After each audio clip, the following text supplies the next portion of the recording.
सारेगामा कारवां इस तोहफे में है 5000 सुनहरे गाने और कुछ यादें। का जी आई का करे आई बड़े घूमे।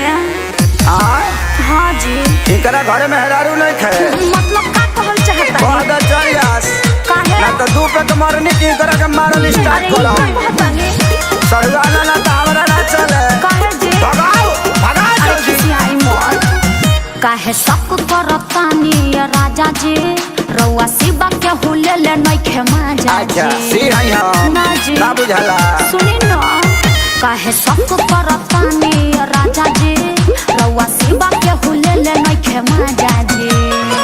फागुन परब है ही ऐसा सबको मिलाया है सचमुच। मेरे पीछे पीछे शायद तुमने चक्कर चलाया है क्या? इसीलिए होली में साढ़ू दारू पीने आया है।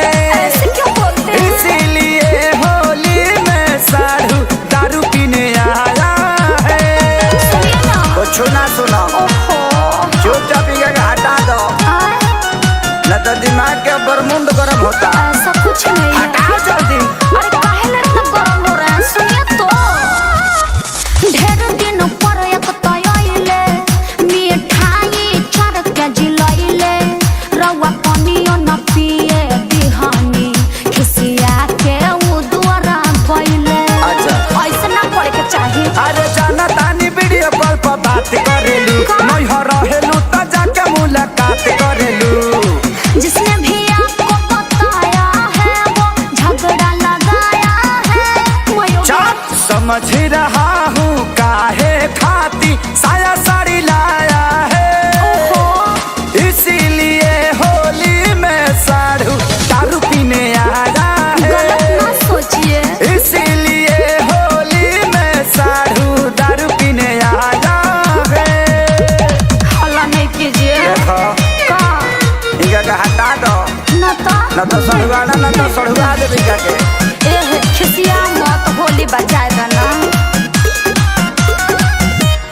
जाई बाहर राजा के मनाई संगे बैठ के कुछ बतियाई जदि फोन कर दी है दीदी लगे तो हमनी पर खिसियाई। ए जी मान जाई। ओह भाग जास ना त मुड़ी फोड़ दे हम फिर पूरा गांव भके कुकुर पीछे छोड़ दे हम। वो तो अपने साधु भाई का फर्ज निभाया है बिलीव मी। श्याम देहाती आजाद पंकज साथ लिया आया है। का हो गए? इसीलिए होली में साढ़ू दारू पीने आया गलत है। बात बोलिए समझे ना।